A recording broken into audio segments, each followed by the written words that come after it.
Hello, I'm Todd Schroeder, and we are standing in my solo show at Laney Contemporary Gallery.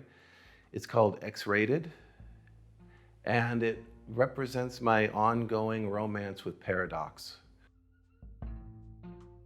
The work is in some ways a response to all of uh, the things that have happened over the last couple of years, from the previous administration through to the protests, through to life living with or under the pandemic. And it explores and responds to all of those issues, as well as issues that come out of the history of abstraction and improvisation. So there's a whole slow, fast thing that happens in my practice. When I was doing this, I did not know that I was going to put this X motif on it. It's just something that happened, and partially it happened in regard to things that were going on in the world at that time. It was during 2020. I had used in work prior to this, I've been using an X motif for kind of the same reasons or similar reasons as a way to say no, or a way to insert some sort of protest.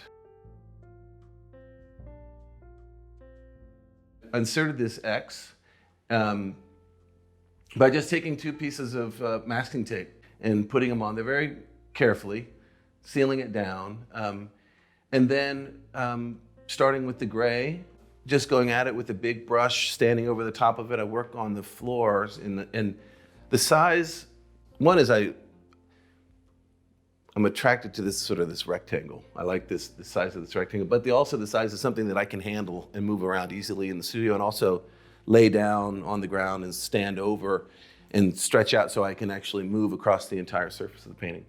So the application of that gesture takes moments. I mean, sometimes in some of them, it's literally, 30 seconds. Sometimes it's, in the case of this one, there was the whole gray aspect that happened.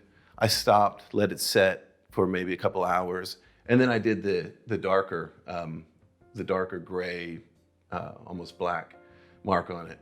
And I'm just making those decisions of what's going to happen. What's going to be the kind of the degree of the mark, just in the moment. Usually what I do is I have them on the floor and I stand up on the chair so I can look down on top of it and see it. I often take a photograph of it on my phone so I can see it in a smaller scale, just to how it's working. I had removed the tape, and I loved how, it occurred to me right away that there was a real paradoxical thing happening here, that this image that reads so strong as the X is actually not the figure, but it's the ground. And that was just really attractive to me, this idea of more than one thing being true at the same time. The idea of paradox in general is something, again, that I've played with a lot. So I finished this and I said, I'm gonna make a bunch more of these.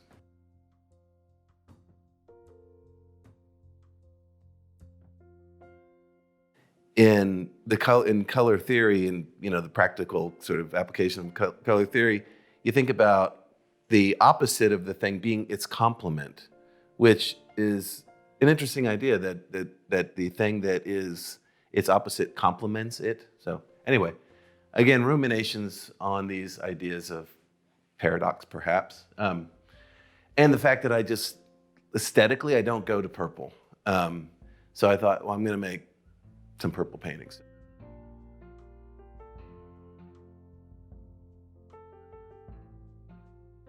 There was an umbrella that has been in my life for a couple of years, and it's just been floating around, usually in my car, in the Jeep, and usually when I get in the car, I can see it right underneath the seat as I climb in. So it is a purple and silver umbrella. And the silver is all worn off on the top. kind of worn off. So you can see the purple kind of come through it. And then there's this like beautiful deep purple underneath. And I always refer to it as the punk umbrella, which again is a funny thing to me because there's nothing more unpunk than an umbrella.